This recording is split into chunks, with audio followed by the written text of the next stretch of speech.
A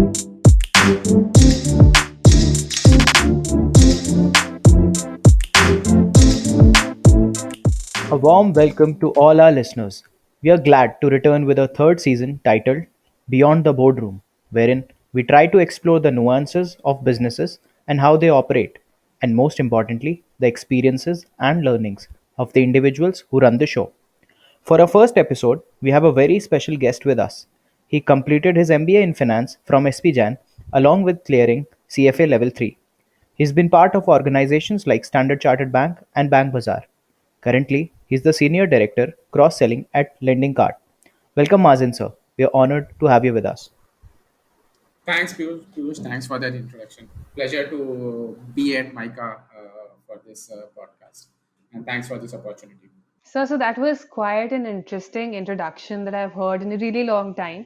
You started out as an electric engineer, worked at Indian Oil Corporation for around 2 years, and then a complete turn of events altogether. We know you've earned so much respect in the retail finance industry, but can you just tell us how did this all start? How did a boy from a small town like Sultanpur, following the route of a conventional public sector job, decided to pivot towards the big financial corporate world, as I would like to call it? So I'll tell you, I think I did engineering primarily because of peer pressure. While I was not bad at maths, but I don't think that was my core strength.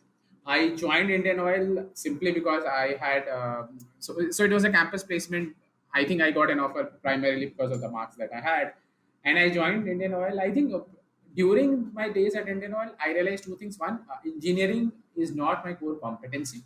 Uh, which means that if asked to do, I could probably do it, but that's not something that was giving me a kick. I think that is one. Two, in a typical public sector organization, the growth would have been limited and time bound. And I would say I was a little impatient to wait for my turn to come before I become a senior manager or a general manager or executive director. So I wanted to fast pace my career and get into something where I had a greater sense of things, right? Or sort of to say core competency. And that is when I decided to do MBA. And I decided at that point of time, I decided maybe I'll get into either finance or marketing. I thought that's my core competency and probably get into a sector, get into a career where I can grow quickly. So that was the reason I took that call from a public sector organization to do MBA in finance. And so, how has this journey panned out for you? How has this experience been so far from starting, like you said, like from a small town, a public conventional job, to now being the senior director at Lending Card? How has this entire turn of events worked for you? So to be very honest, I haven't planned. I never planned for 10 years or 5 years, but I think I always had a plan for this month or maybe this year and next year, and that I was very sure about. That what is it that I want to do in the next 6 months or in the next 1 month or in the next 1 or 2 years. I think that I had a very clear plan about that.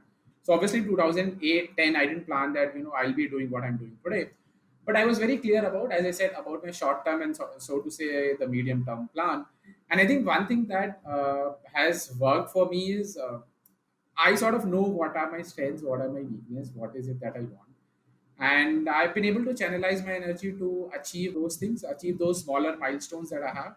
And then after 2 years, think, okay, what have I done in the last 2 years? And then think, okay, next, this is what I want to do. So I think that's how my career has been.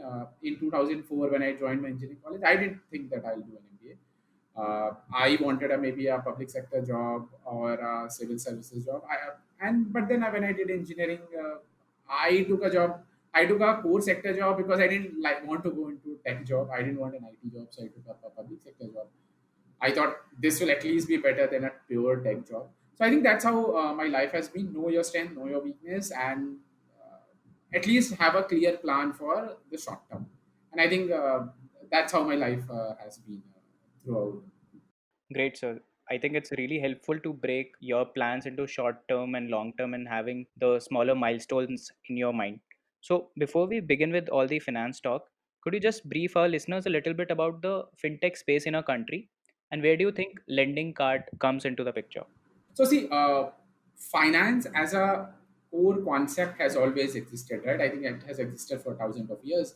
Finance or financial product typically consist of banks that take deposits from you and give out loans. They give out loans to retail customers or consumers like you and me, and they give out loans to larger corporates, larger companies like Reliance and Tata's of the world. So we have banks. If I talk about core finance, or so to say, the traditional finance industry, right? So there are banks, and then they do a host of other activities like investment banking, etc. Then you have insurance firms that sell, that manufacture and sell insurance products. You have mutual fund that, so to say, sell investment products, and then you have stock brokers, etc., who sort of help you invest in stock market, right? So this is how the traditional finance industry has been in our country, right? What is fintech? Is fintech is finance plus technology. Use technology to do things that traditional banks can't do at all, or cannot do it efficiently, right? So either try and do new things in the finance industry by using technology, or do things more efficiently and effectively. That's typically is how I would define fintech as. Now, as far as fintechs are concerned, there are broadly four categories in which fintech in India can be divided. One is the manufacturer, so the fintech companies which manufacture a financial product. Again, you can divide fintech manufacturers into broadly lending fintechs and insurance fintech. Lending fintechs are fintechs which actually give out a loan to the customer. Lending card is one such firm which actually gives out loan to the customer. You would have heard about Cashy, maybe heard about PaySense, Early Salary, Incred, etc. So these are all manufacturers because they are all NBFC, RBI regulated entity which give out loans to customers. Second, fintech, we have insurance. I think the largest name we have there is Acco General Insurance. They are also a manufacturer, so they create insurance product and sell out to customer. However, the distribution is purely digital, unlike an ICICI Prudential or an HDFC Ergo, whose distribution is both digital as well as physical. However, Acco has only digital distribution, and it's a insurance fintech or insure tech. Next, in the insurance space, right, after manufacturers come the distributors. Distributors are companies, fintech companies who don't manufacture a product but distribute financial products created by manufacturers to customers. So Bank Bazaar was a distributor, or Policy Bazaar was a distributor. Policy Bazaar doesn't create insurance product. Policy Bazaar sells insurance product that is created by, let's say, an Acco General Insurance or an ICICI Prudential or an HDFC Ergo, right? So it is a distributor. Similarly, Bank Bazaar, right? Bank Bazaar was a distributor which is selling loans and credit card that banks, NBFC, fintechs, etc. sell, right? So, or in mutual fund, you have a lot of firms like ET Money, you have Grow, Kubera, all these firms that don't manufacture mutual fund and investment product. They sell the investment products, mutual fund product that is created by other manufacturers. So this is about the distributors. So we have discussed manufacturers, we have discussed distributors. Third category of fintech firms are fintech firms that provide solutions to manufacturing. So these solution providers don't interact directly with the customer. So even if a firm is using a solution provider product, a customer will not know, but they provide a solution that a financial manufacturer uses. So, for example, there are firms that provide digital KYC solutions to banks and NBFC. You would have heard about Signsy, Indify, IDFI, etc. Right? So they provide digital KYC solution. There are companies that provide fraud solution, anti-fraud solution. Right? Again, Signsy, Perfius, etc. are one of the largest names which provide digital fraud, anti-fraud solution. There are companies that provide chatbot solutions, right? With that, banks, insurance companies, etc. use. You would have seen the use of chatbot in, let's say, a Swiggy, etc. as well, wherein there's no human being at the other end talking to you. There's a chatbot talking to you. So similarly, there are a lot of firms that are providing such solutions to banks, NBFCs, insurance companies, etc. And similarly, you have companies that provide tech solutions for digitizing the process. You have companies that provide solution wherein you can retrieve documents digitally. Again, Perfius, Yodlee, Yono are some of the largest companies in this field. So these companies are into B2B space. The first two, manufacturers and distributors, were B2C companies. Solution providers are B2B companies, wherein they provide digital solutions to only the banks, NBFCs, fintech, etc. So they are into B2B business. The fourth important set of fintechs, and I think they are the largest and the most prominent, are payment fintechs. To give you some name, there is Paytm, there is PhonePe, there is Razorpay, there is Google Pay. So these companies provide you a mechanism for you to make a payment digitally. You can use UPI, you can use their wallet, etc. They help you only to make payments digitally, right? So these are these are four categories: manufacturers, distributors, solution providers to manufacturers, and payment companies. That's how I divide fintechs in the country. Payments firms are obviously most popular because all of us interact with these payment firms, payment fintechs on a daily basis. That was an amazing way to explain. So, honestly speaking, for a person like me who is not much into finance or tech at all, I think this couldn't have been explained in a better way. And it was quite an interesting analogy to put it out there.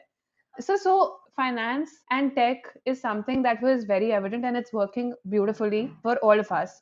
And given the entire situation that we are in this entire pandemic situation, there is a high probability of default also. But at the same time, the use of digitization has increased immensely. Do you see a scope for the fintech industry to be specific to boom?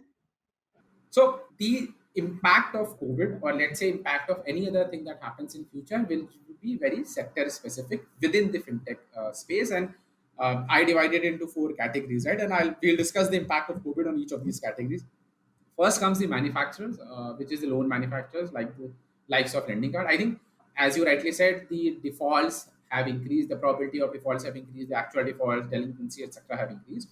So to that extent, there will be a negative impact on the business of these firms. Their ability to lend has been impacted. Their profitability, their revenue, etc., will be impacted. This has already happened. This has already happened for most of the fintechs that almost all the fintechs that operate in the country.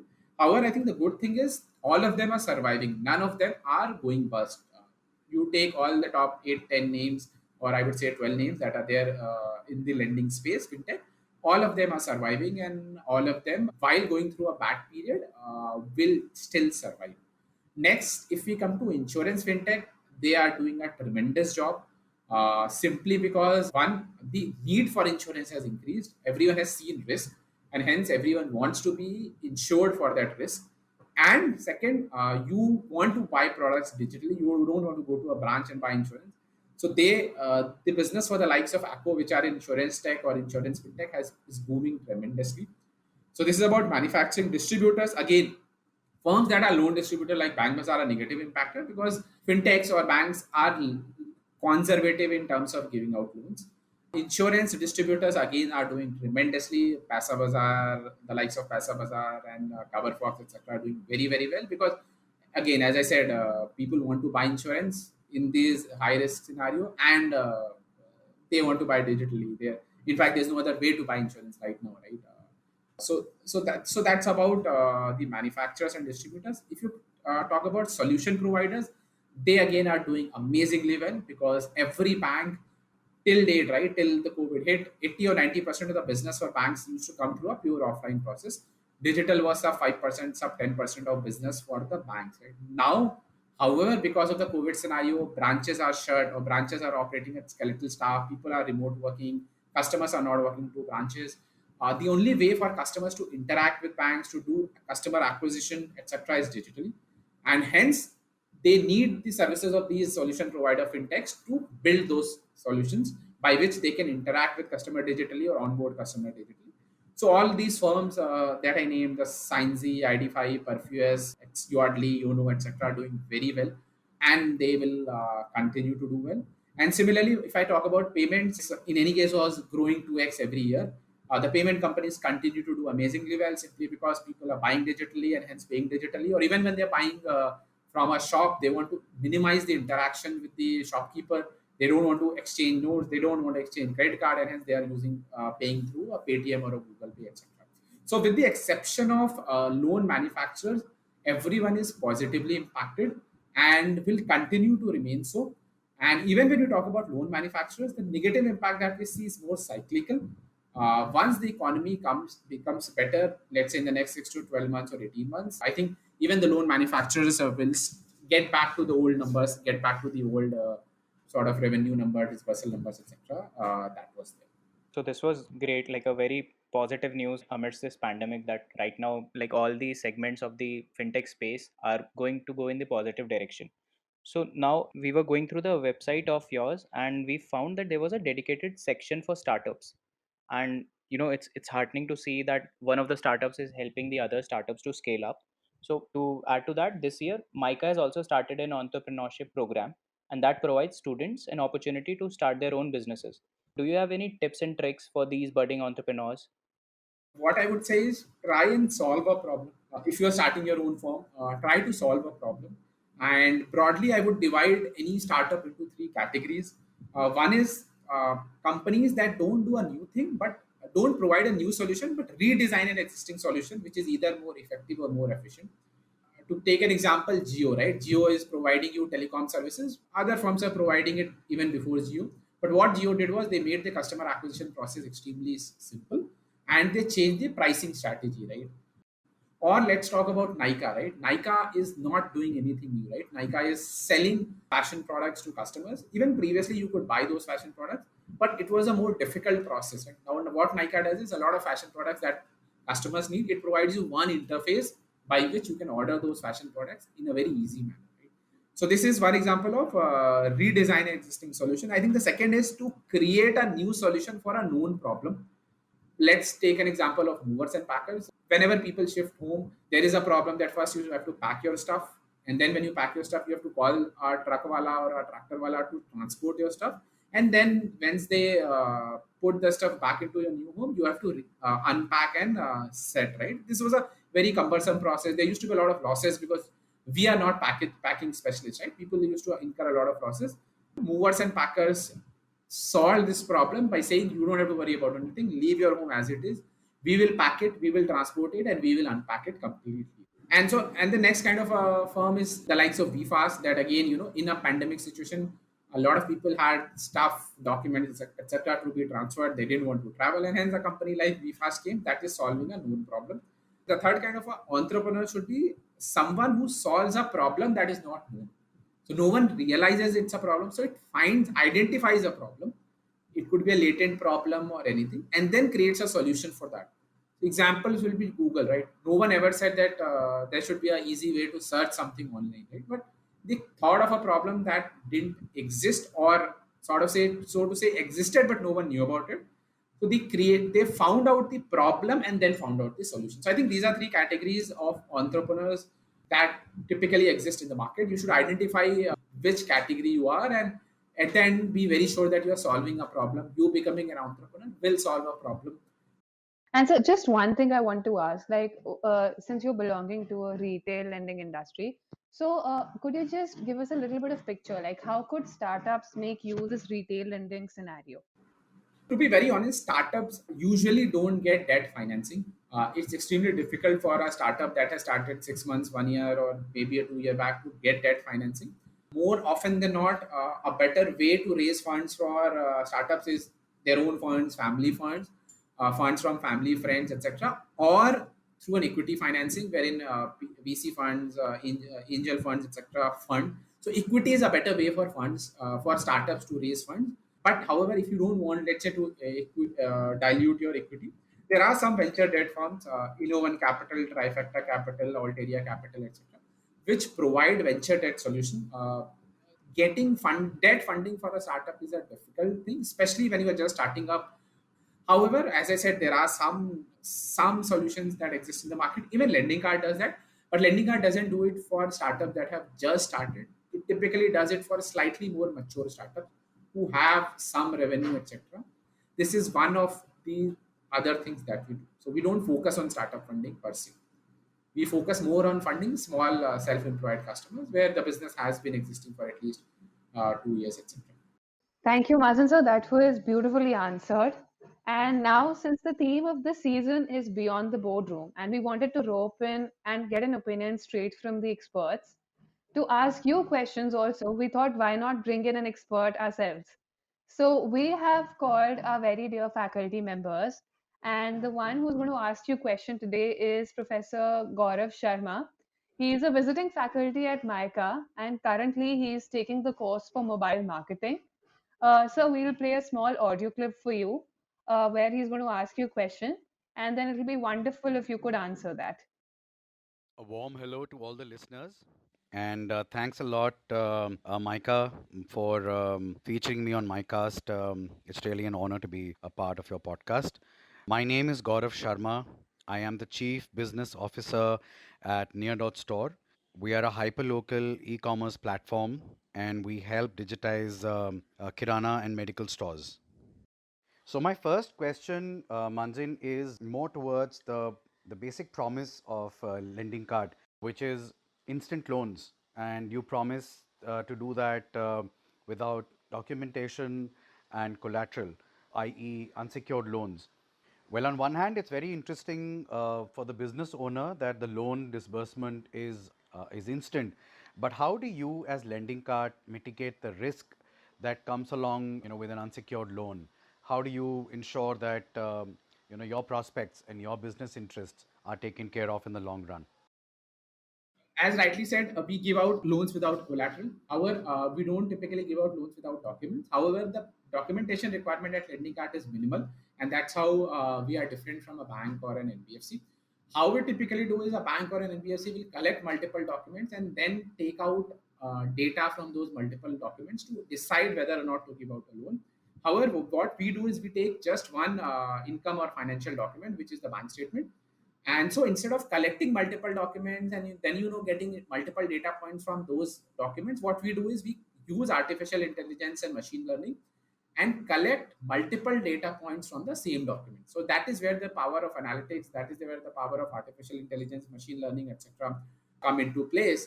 Wherein with the same documents we are able to extract more data points, we are able to extract more insights about the customer, and hence we are able to do an underwriting such that we give out loans to our customer that a bank may not give out to, and however yet keep our NPA numbers, etc., in control.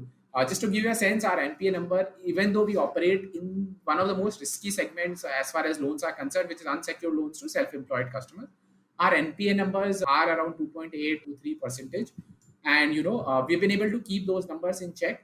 The model itself keeps increasing, and our delinquency number, businesses, etc., keep increasing. So to say, the reason is we are able to do what we do is because of AI and analytics. Sure, sir. So now I'll play the second question. My second question is more for the tough and trying times that we all are seeing and facing due to COVID 19. Now, as Near Store, we work very closely with Kirana stores, with medical and general stores. Though some businesses are doing well, some businesses are struggling. So, how do you, as lending card, see this segment especially? Do you find this, a time where opportunity is beckoning for those businesses looking to expand themselves, or is lending card facing challenging times with small and medium enterprise businesses shutting down and facing challenges in growing their revenue and their customer base? Sure, so I think very relevant question. So the impact of COVID has such been that the impact has been very sector specific. Hospitality, entertainment, these are sectors that are heavily impacted, and these are some of the sectors where the maximum shutdowns, etc., right, businesses shutting down, etc., are going to happen. Some of the sectors which are relatively less impacted, or rather not impacted, or rather positively impacted, are kirana store, FMCG stores, medical stores, etc. And fortunately, most of our loans were to self-employed customers who are local kirana store, who are local medical store, etc. So these are the sectors which are coping very well with lockdown and COVID situation, etc. And we continue to fund them. Some of the sectors where we used to fund, like restaurants, etc., are obviously negative impacted, and those are the sectors where we have reduced our funding. As far as the loans which are already given out, these customers are impacted, and as per RBI guidelines, we gave moratorium to a lot of these customers, and we continue to handhold them to see as to what is the best way in which at least some of them can bounce back and come back to business. However, we do understand that not all of them will come back, and we will have to bear some losses, which will happen because some of these sectors, some of the borrowers from these high impact sectors don't come back to business as usual. So those are kind of the losses we'll have to take, and we have done a lot of provisioning for these expected loss already. Okay, sir. So now the next question is from a student from PGP1. His name is Chintan Shah. So he asks, do you see any viable application of blockchain technology for providing a unified portal for retail lending for MSMEs across India and having a robust mechanism to reduce the lending risk and increase the volumes? Sure. So, two things. One, I think blockchain. I'm not an expert on blockchain, unfortunately. So can't speak much about how and blockchain, etc., will be used in fintech. However, the other part of the problem, right, wherein Piyush is talking about using a common data points, right, that everyone can use for underwriting. Right. I think that is something that is already happening. It's called open banking. I don't know whether open banking uses blockchain or uses some other technology, but creating a common data source that everyone can use to do underwriting or to give out any financial product is already happening. And what happens is in open banking is, let's say there are 100 banks in India, 100 NBFCs in India. You become a partner in an open bank. So what happens is, if you contribute, so it works on a community system. If you contribute data to that open bank, you can use that data of the open bank. So which means you give out data of your own customers. But if you want data from that open bank, you can access data from it. So what it does is it helps you in underwriting. It reduces your cost of origination, cost of operation, etc. Whether or not it uses blockchain, I think is something that even I don't know at this point of time. I think maybe I'll do some bit of research as to what is the role of blockchain as far as open banking is concerned. And this open banking system is a RBI, something that RBI has allowed. So it has given open banking license to a few players, and this is a Hmm. infrastructure that is created with the regulatory permission. So, to give you an example of open banking, it's similar to, let's say, using a Facebook account or a Google login to create an account on Flipkart or a Nika or a Swiggy, right? So the account is on Google Banking. So what it says is, since you already have a verified account on Google, you use the same credentials and open an account on Flipkart also. So it's very similar. You have a bank statement with HDFC Bank. You use the same HDFC Bank bank statement to open a to take a loan from ICICI Bank, or you already have opened taken insurance from one firm, and you use the KYC or your experience that you have had with that insurance firm to take insurance from another firm. So that's how the open banking thing works. Similar to how a Google or a Facebook credentials helps you to log in into a Flipkart or an Amazon. Okay. So the next question is from Pranav Dar. He's also from PGP1. So he asked, how is co-lending different from Sure. retail lending, and how safe is retail lending in comparison to the other existing models in the same space? So, see, retail lending is not a new concept. Let me just maybe try and answer that. What is lending? Lending is when you give out a loan to someone. It's a regulated industry. Only people who are allowed by RBI to do that do so. Typically, banks, NBFC, and microfinance institutions are the three kinds of institutions that give out loans or lend. Now, lending is broadly divided into two parts. One is the retail lending, and second is the corporate lending. Retail lending is when you give out loans to individuals like yourself and myself, you and me, or when you give out loans to, let's say, small businessmen, etc. Whereas corporate lending is when you give out loans to large corporates, as I said, right, Tata or a Birla or an Ambani, Hmm. Reliance, or let's say a bank gives out loans to Mica. That comes under corporate lending. A bank gives out loan to you or Nitpreet, that becomes a retail lending, right? So retail lending per se is not something new. It's something that has always existed across the world and in India as well. Next is co-lending. I think co-lending as a concept exists in both retail lending as well as corporate lending. Co-lending is simply when two or more than two institutions jointly lend to our customers. If you go to a bank and take a loan and banks gives you a customer, that is typically pure lending or one institution lending. Co-lending is when one or two or three banks typically lend to our customers. Now, co-lending or syndicate banking is something that has existed in corporate banking for a long time. So when large corporates need thousands of crores of loan, one bank doesn't want to take that entire risk, and hence one or two or three or five or eight banks give out loans to that customer. Right? I mean, just to give an example, and unfortunately not the best of example, but let's say Vijay Malia, right?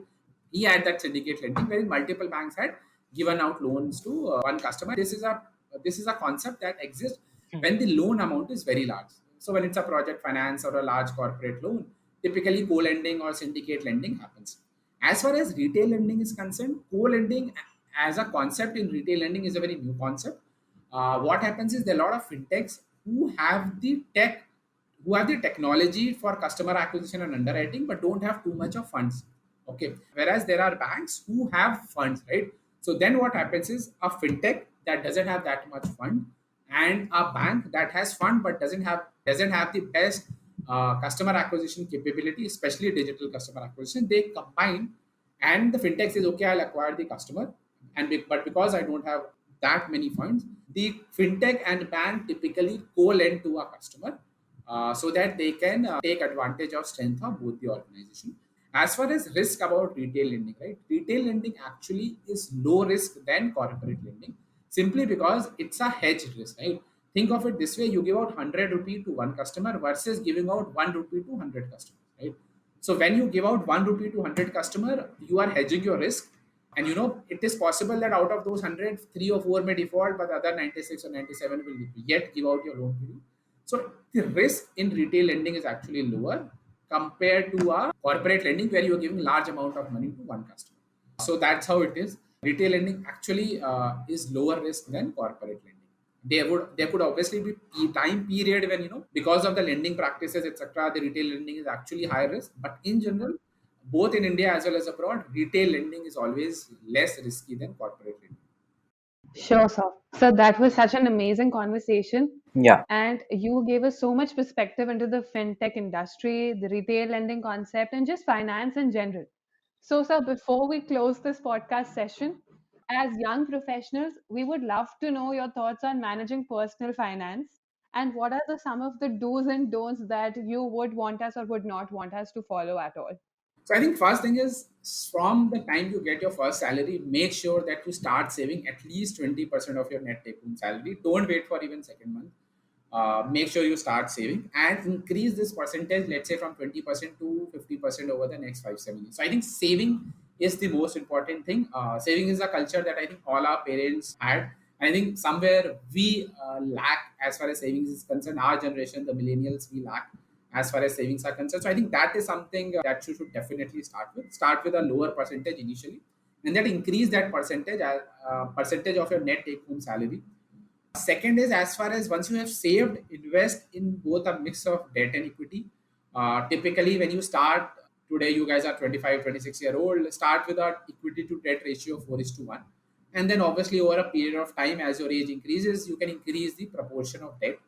Third advice I'll give you is avoid traditional endowment plans from insurance firms. I would personally recommend, and different people may have different perspective on this, but personally, I would recommend invest in mutual fund or direct equity or FDs, ULIPs, bond, etc. Fourth suggestion I'll give you, you guys have all seen COVID.